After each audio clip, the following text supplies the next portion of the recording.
Magandang umaga, Malacanang Press Corps. Welcome sa ating press briefing ngayong araw. Simulan natin sa magandang balita na dala ng administrasyon ni Pangulong Ferdinand R. Marcos Jr. sa bagong Pilipinas. Kinilala ni Pangulong Marcos Jr. ang mga lingkod bayan at institusyon na nakatulong para mawala sa Financial Action Task Force Gray List ang Pilipinas. Dahil sa kanilang aksyon para matugunan ang International Cooperation Review Group Action Plan items noong 2024, kinumpirma ng FATF ang ating pag-alis sa Gray List nitong Pebrero 2025. Ang ibig sabihin nito, mas mababa ang remittance fee at mabilis na pagpapadala para sa ating mga OFW. Bukod dito, napadali rin ang international financing para sa mga negosyo. At nagdulot ito ng mas pinalakas na proteksyon laban sa money laundering, terrorist financing at proliferation financing. Patunay ito na tuloy-tuloy ang aksyon ni Pangulong Marcos Jr. at ng kanyang administrasyon para mapakitang katuwang sa kaunlaran, maaasahan, ligtas at responsable ang Pilipinas. Panoorin po natin ito.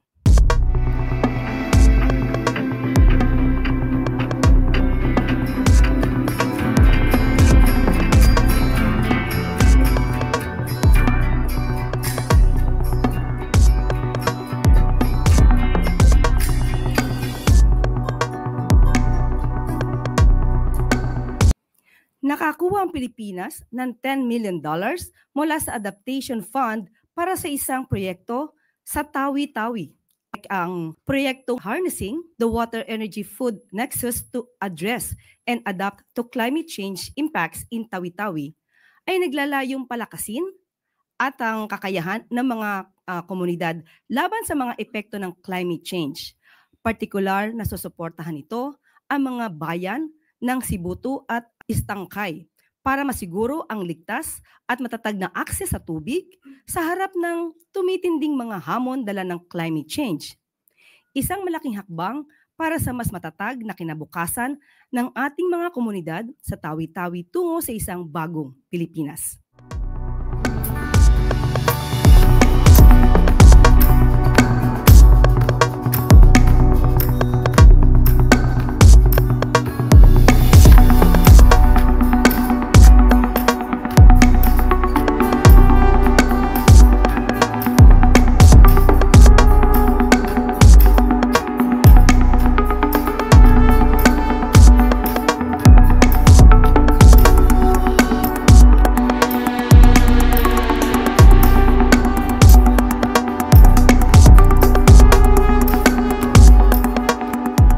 Yan po ang mga good news natin sa araw ngayon.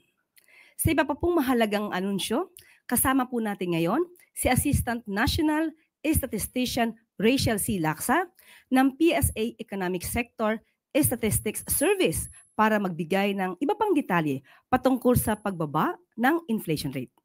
Magandang umaga, Director Rachel. Thank you po, Yusek Claire. Magandang umaga po sa inyong lahat. Sa ngalan po ng aming Undersecretary, National Statistician and Civil Registrar General Claire Dennis Mapa, ako po ulat ng antas ng inflation sa bansa para sa buwan ng Abril 2025. Ang headline inflation o ang pagtaas ng presyo ng mga produkto at serbisyo sa bansa ay bumagal sa antas na 1.4% nitong Abril 2025. Ito po ang pinakamababang inflation rate na naitala mula noong Nobyembre 2019 na may 1.2% inflation. Noong Marso 2025, ang inflation ay naitala sa antas na 1.8% at 3.8% naman noong Abril 2024. Ang average inflation mula noong Enero hanggang Abril 2025 ay nasa antas na 2%. Ang pangunahing dahilan ng mas mababang antas ng inflation nitong Abril kaysa noong Marso 2025 ay ang mas mabagal na pagtaas ng presyo ng mga produkto ng food and non-alcoholic beverages sa antas na 0.9%. Ito ay by 82.3% share sa pagbaba ng pangkalahatang inflation sa bansa. Ang pangunahing nag-ambag sa pagbaba ng inflation ng food and non-alcoholic beverages ay ang mga mas mabilis na pagtaas ng presyo or pagbaba ng presyo ng cereals and cereal products na may negative 7.4% inflation. Particular dito ang bigas.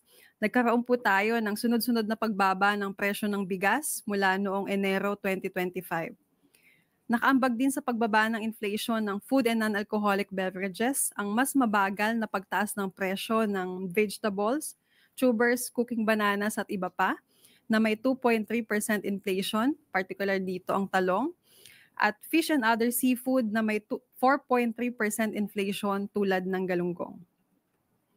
Ang pangalawang dahilan ng mas mababang antas ng inflation nitong Abril 2025 kaysa noong Marso ay ang mas mabilis na pagbaba ng presyo ng transport na sa antas na negative 2.1% inflation. Ito ay may 15.2% share sa pagbaba ng pangkalahatang inflation sa bansa.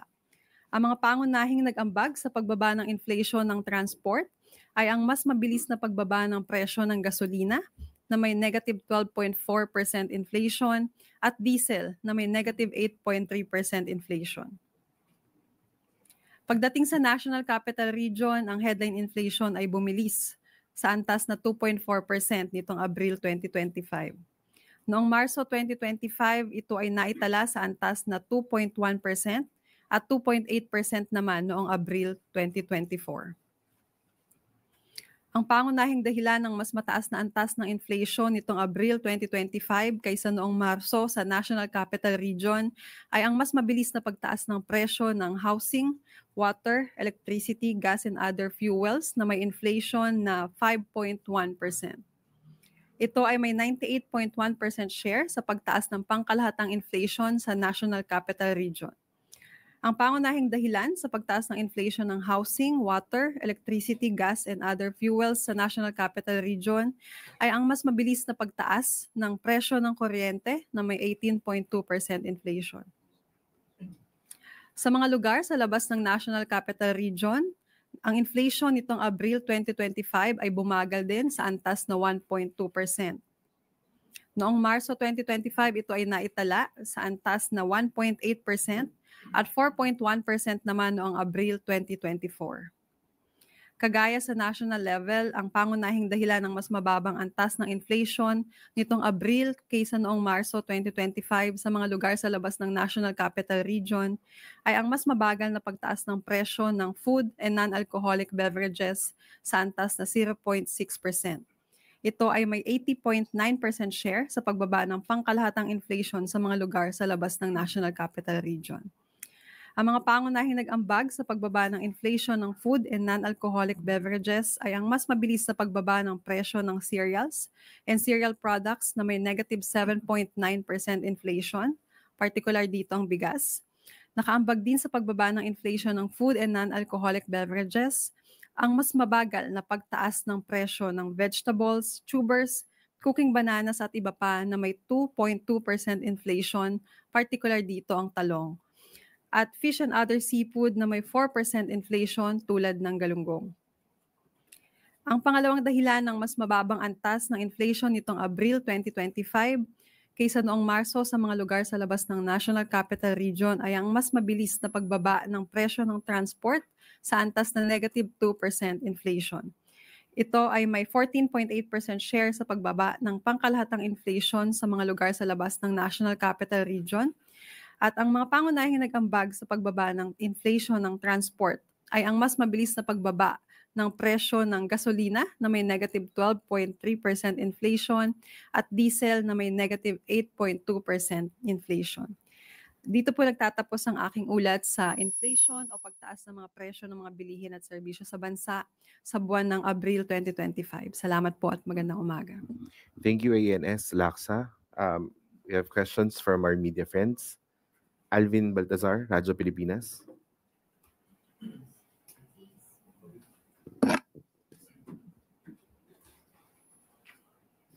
Direk Rachel, magandang umaga po. Good morning. Direk, nabanggit nyo kayong inflation sa April 1.4% yung pagbagal. And the other day naman, nabigyang emphasis yung Financial Action Task Force saan ang status ng Pilipinas, wala na siya sa gray list.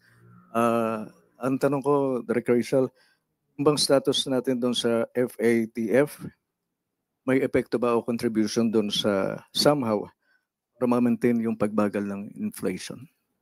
Sa ngayon po, hindi pa natin naaral yung impact po nung nabanggit nyo po. No? But sa nakikita po natin, bumababa po o bumabagal yung pagtaas ng ating inflation.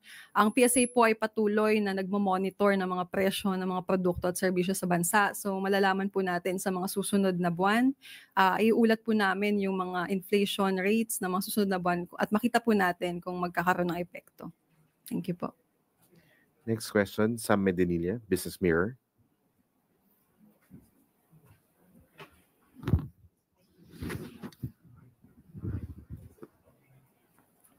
Good morning, ma'am. Na-mention po nila na isa sa parang contributor kung bakit bumaba yung inflation, yung presyo ng bigas. Since matatapos na po yung harvest season, magsisimula na yung planting season, do we expect na ma-maintain ng Pilipinas yung low inflation sa mga susunod na buwan? Thank you po. Kagaya po ng nabanggit ko, no, simula po Enero 2025, tayo po ay may negative inflation. Ibig sabihin po, bumabagsak po talaga yung presyo ng ating bigas po kumpara nung nakaraang taon. Kaya po, minomonitor po natin, alam ko po ay naniniwala po ako na may ginagawang aksyon ng ating gobyerno para po patuloy na mapababa ang presyo ng bigas. Kaya po, we will see in the coming months sa amin po mga reports kung magpapatuloy po ito. But again, mula po Enero 2025, pabagsak na po ang presyo ng ating bigas or meron na po tayong negative inflation. Hindi po ba medyo negative rin yun pagdating naman sa mga farmers na umaasa dun sa presyo ng bigas? Ang nakikita po natin, ang ating pong farm gate price ay bumababa nga din po, even ang ating pong wholesale price ng bigas. At naniniwala po ako na meron pong ginagawa ang gobyerno para patuloy po na mabalance yung benefits for the consumers and even po for our farmers. I-clarify ko lang, ma'am. Yung sa mga susunod na buwan, next round ng inflation reporting, do we see na ma-maintain natin tong low inflation or taas na siya? Nakikita po natin na ang ginagawa ng gobyerno po. Sa ngayon po, meron po tayong maximum suggested retail price na 45 pesos per kilo sa atin pong bigas. Kung magpapatuloy po yon, given din yung mataas na presyo ng bigas nung nakaraang taon, base po sa base effect, magkakaroon pa din po tayo ng tuloy-tuloy na pagbaba ng inflation ng bigas. At malaki po yung weights kasi na tinatawag, o yung ambag ng bigas sa kabuuhan ng CPI, ng Consumer Price Index, and of course ng inflation rate. Kaya kapag bumaba po o patuloy na bumaba yung presyo ng bigas, we will be expecting din po na bababa din po yung presyo, yung ating all items or overall inflation. But of course, there are risks. Kagaya po nung nai-report ko, nakikita po natin yung pagtaas naman ng presyo ng kuryente, na mataas din po yung weights sa ating inflation. Kaya po, makikita po natin yung pagbabalance. Kung bababa po yung presyo patuloy yung pagbaba ng presyo ng ating mga pagkain, at mamomonitor po yung pagtaas din naman ng presyo ng kuryente at iba pang mga laman ng ating basket for the CPI, ma-maintain po natin yung patuloy na pagbaba po ng ating inflation. Maraming salamat po. Next question. We have more questions for ANS. Eden Santos, Net25. Good morning po, Director Rachel. Hindi lang naman po yung pagbaba ng presyo ng talong o kaya ng bigas ang problema po ng ating mga kababayan, kundi maging po yung iba pang mga bilihin na nananatili pong mataas. Ito po ba ay mararamdaman na rin ng ating mga kababayan sa mga susunod po na buwan? Maging yung ano bang tawag doon, yung sinasabi nating pagbaba ng inflation, ramdam po ng ating mga kababayan. Okay po. So, ang atin pong kasing Consumer Price Index, sa pag-compute po natin ito, madami po tayong kino-consider. Kagaya po ng nabanggit nyo, hindi lang po pagkain. Nandito din po yung alcoholic beverages, yung clothing, yung housing, water, electricity, gas, yung mga gamit sa bahay, even health, transport, at madami pa pong iba, even education services. So lahat po ito ay minomonitor po natin. Sa ngayon po, for Abril 2025, ang nakita po natin na bumaba ay yung mga nabanggit ko po, food and non-alcoholic beverages, yung housing, yung clothing and footwear po, bumaba din or bumagal yung pagtaas ng ating inflation. Yung transport po natin ay mas mabilis yung pagbaba ng presyo. Meron po tayong negative 2.1% inflation. Ganon din po nakakita tayo ng pagbagal ng pagtaas ng inflation sa information and communication, sa recreation, sport and culture, pati na din po sa personal care and miscellaneous goods and services. Ang tumaas lang po sa ngayong buwan ng Abril ay nakita po natin sa alcoholic beverages and tobacco, particularly yung cigarette po, at yung housing, water, electricity, gas, and other fuels nga po, particularly yung electricity. At yung health po, particularly yung serbisyo po ng mga dentist, dentist service. So lahat po ito ay minomonitor at kagaya po nung sinabi ko kanina, kung magpapatuloy po yung pagbaba ng presyo ng mga pagkain, maglaki po yung epekto nito. Ito po kasi yung may highest weights sa pag-compute ng ating CPI at ng inflation, 38%. So kapag bumaba po yung mga presyo ng mga pagkain, malaki yung hatak niya sa pagbaba naman din ng ating overall inflation.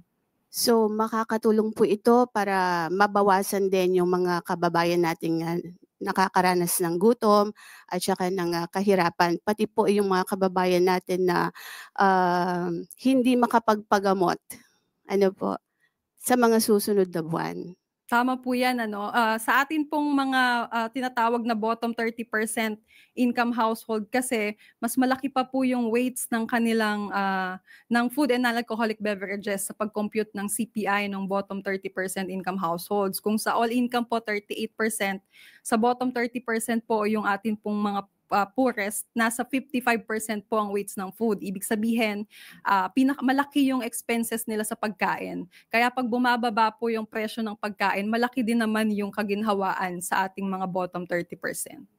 Mga ilang porsyento po kaya kung meron tayo na mababawas doon sa mga kababayan natin na nagsasabing sila ay nagugutom or hirap?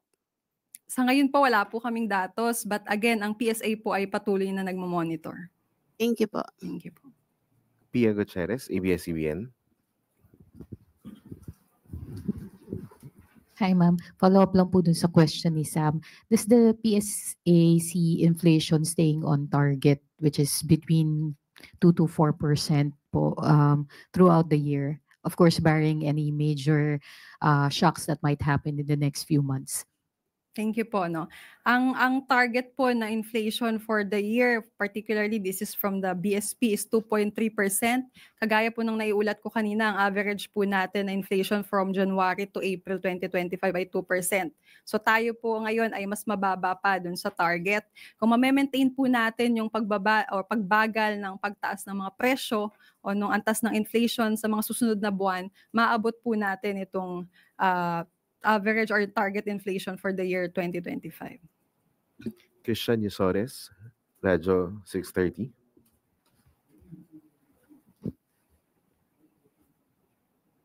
Hi ma'am, na-mention niyo lang po kanina yung tungkol doon sa bigas. So is it safe to say na nakatulong po yung mga programs in the past months ng government regarding sa bigas dito po sa malaking ibinagal ng inflation sa bigas like yung MSRP, and then inaasahan din po ba na itong pagbebenta ng 20 pesos per kilong bigas ay makakatulong para ma-maintain po yung mabagal na inflation ng bigas? Thank you. Thank you po. Tama po yan, no? Naniniwala po kami na malaki yung naging epekto nung ginagawa ng gobyerno para sa pagbaba ng inflation ng bigas o yung pagbaba ng presyo ng ating ng bigas. Sabi ko nga po, ang ating pong MSRP ngayon ay 45 pesos per kilogram. Madami na po tayong nakikita across provinces na may 45 pesos na bigas and even lower for some provinces na hindi po natin nakikita ng mga nakaraang buwan dahil mga nakaraan talaga pong nasa 50s pa, 50 pesos pataas po yung yung presyo ng ating bigas. So, yes po, malaki yung naitulong nung ginagawa ng gobyerno at nakaambag ito dun sa pagbaba o pagbaba ng presyo ng bigas at pagkakaroon natin ng negative inflation sa bigas mula nung January 2025. Do we have more questions for ANS Laksa? Thank you. ANS Laksa, Yusek Claire. Thank you. Thank you. Thank you very much, Director Rachel. At ngayon po ay handa na po tayong tumugon sa inyong mga katanungan. Yusek, first question is from Ann Soberano, Bombo Radyo. Yusek, good morning. Since papalapit na po ang halalan, by Monday na po, asahan na rin po natin na marami na pong magsisilabasan ng mga fake news.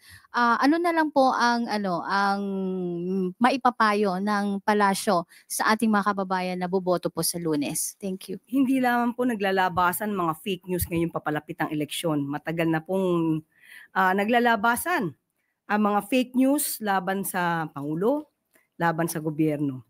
At unang-una po na maipapayo ng administrasyon, maging mapanuri. Unang-una po ay maging mapagmatsyag at huwag niyo pong ibenta ang inyong dignidad. Huwag ibenta ang bansa sa ibang mga bansa na maaaring may interes dito sa ating teritoryo, sa ating soberenya. Huwag ibenta ang bansa sa pamamagitan ng pagiging keyboard warrior. At ang tanging maging trabaho o goal ay gumawa ng fake news para sirain at maging negatibo ang taong bayan sa ating Pangulo at sa pamahalaan. Iwasan po natin hanggat maaari ang makinig, manood ng alam nating na ang content ay puro pagbatikos sa pamahalaan nang walang ebidensya. Maaari pong bumatikos, maaari pong punuhin ang ating pamahalaan hanggat may ebidensya. Hindi po yan isinasara ang pinto. Ang pintuan po ng pamahalaan ay hindi naman po hahadlangan ang anumang mga kritisismo hanggat mayroon pong basihan. Ang ingatan lang po natin ay ang mga fake news peddlers.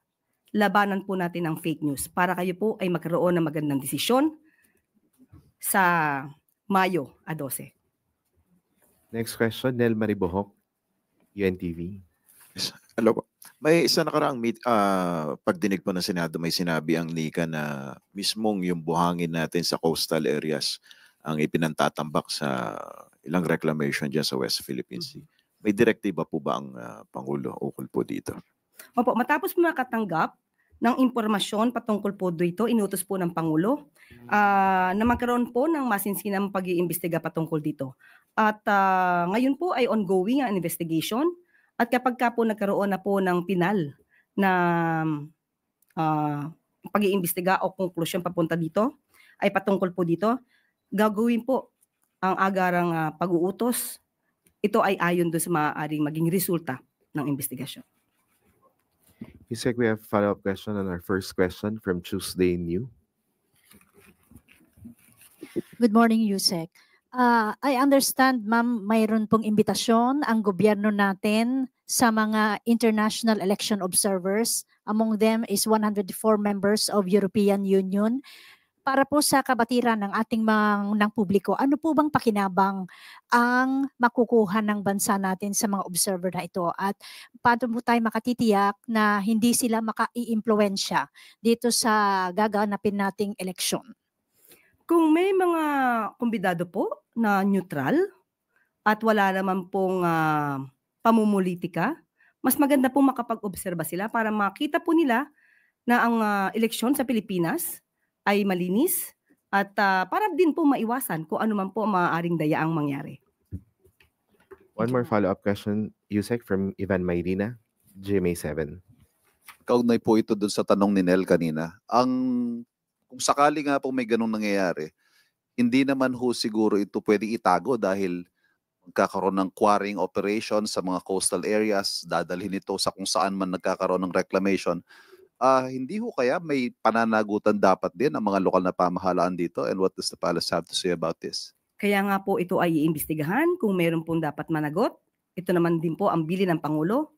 Hindi po pwedeng iwasan ang mga tao. Kung may dapat panagutin, dapat pong managot. So, masinsinan po at malalim na pag-iimbestiga po ang dapat na gawin dito. Next question, Maricel Halili, TV5. Good morning, Yusek. Yusek, may we have your thoughts on the statement of Vice President Sara Duterte saying that the president should be held accountable for the arrest of her father, former President Rodrigo Duterte. Sabi po niya, dapat talaga managot ang Pangulo ng Pilipinas because he allowed foreign entity, foreign organization to interfere with our national sovereignty. Your reaction po, Yusek? Unang-una po, ang pamahalaan po, ang administrasyon po, gumawa po ng hakbang na naaayon sa batas at ito po ay in cooperation with the Interpol. Ang pamahalaan nagsukuman po kay dating Pangulong Duterte. Siya po ay kinukonsiderang isang akusado, isang suspect sa crimes against humanity, particularly murder, na ang nagsampa rin po ay kapwa Pilipino na di umanong biktima ng extrajudicial killings ng madugong war on drugs.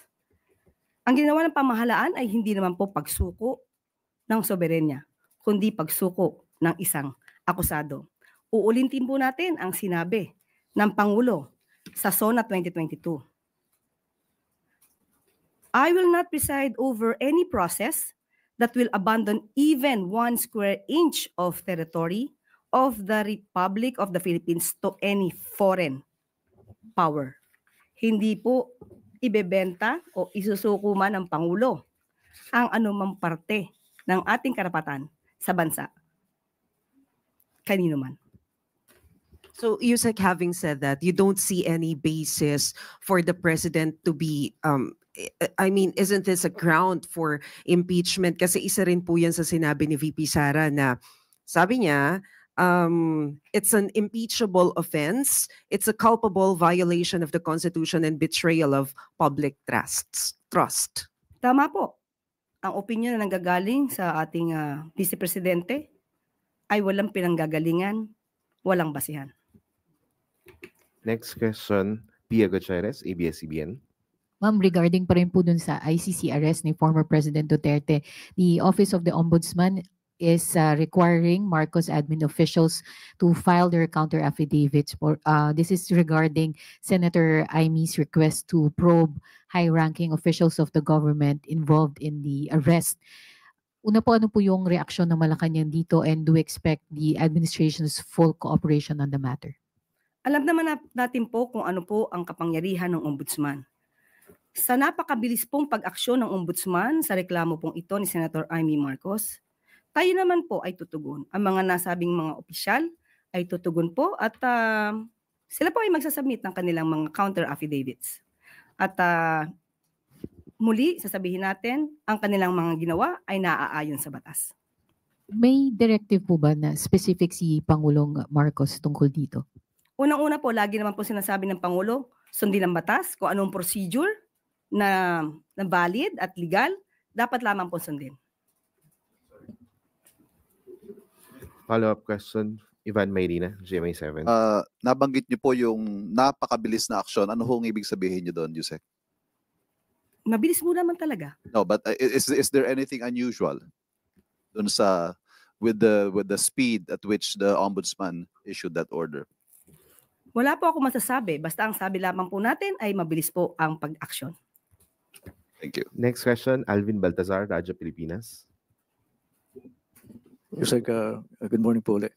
I'm sorry, Yusek, for bringing this up again regarding doon sa ilang ulit ng hindi pagkakabanggit ng Pangulo doon sa pangalan ni Congresswoman Camille Villar sa mga nakaraang campaign sorties.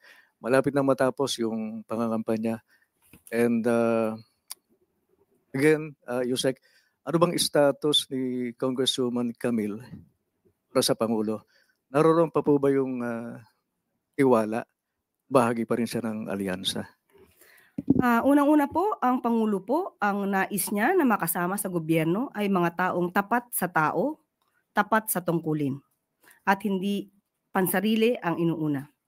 Pinili po ng Pangulo ang mga senatorables po sa alyansa dahil yun po ang kanyang paniniwala. Kung meron po man na hindi makakatugon sa ganitong klase ng kanyang paniniwala na maging tapat sa tao, maging tapat sa taong bayan, ang tiwala pong iyon ay maaaring mawala. Next, follow-up question, Yusek, from Maricel Halili. Sorry, ma'am. What do you mean by that? Was it a deliberate effort from the president not to mention the name of Representative Camille Villar dun sa sunod-sunod na mga proclamation rally? Ang hindi po niya pagbanggit sa akin natatandaan ay yung nangyari sa Cebu, ang pinakahuli. Pero kung ano man po ang paano niya itong nagawa o paano niyang hindi nabanggit ang pangalan ni Camille Villar, tingin ko po ay nasa Pangulo po yun. Wala po tayong personal knowledge kung ano man po yung kanya nasa sa isip o nasa kanyang damdamin ng mga oras na yon. Pero meron po bang nabanggit si Presidente personally kung ano po yung tingin niya ngayon dun sa status ni Representative Villar?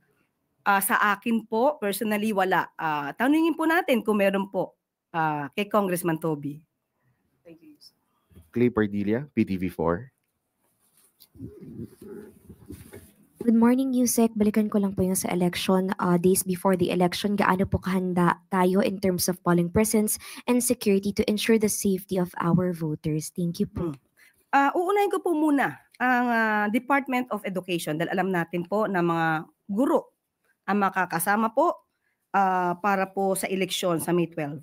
Ang sabi po ni Department or DepEd Secretary Sani Angara, handa na po sila at magsasagawa po sila ng nationwide deployment ang DepEd Election Task Force para sa real-time na monitoring, tulong at agarang tugon sa mga insidente simula linggo, May 11.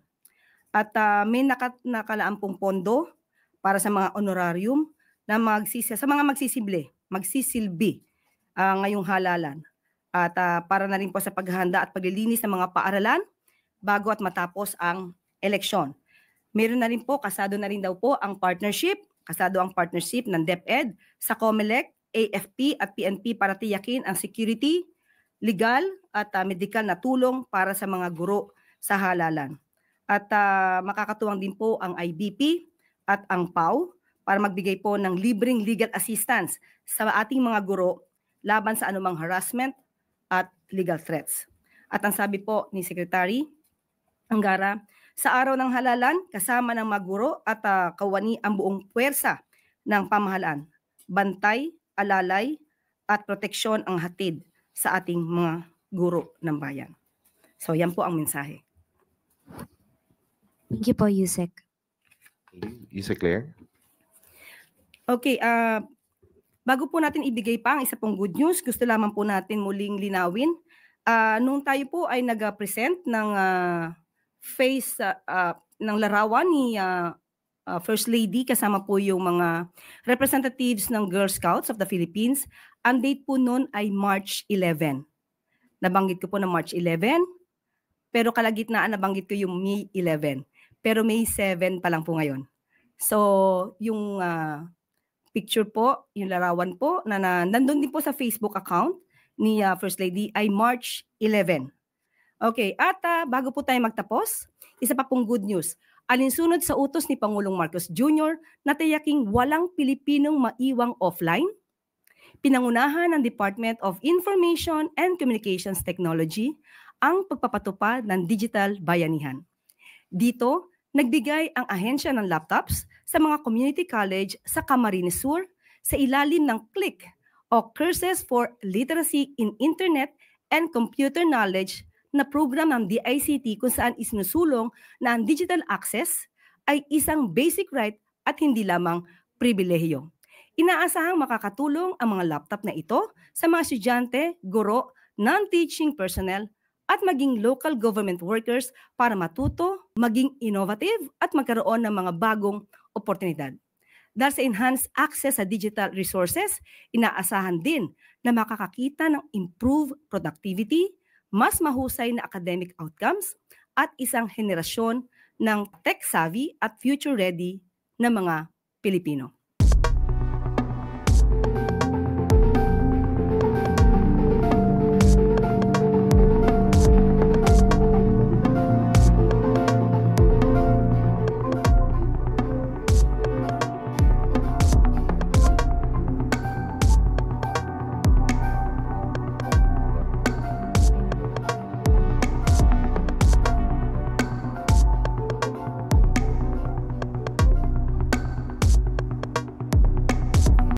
At dito po nagtatapos ang ating briefing. Maraming salamat Malacanang Press Corps at magandang tanghali para sa bagong Pilipinas.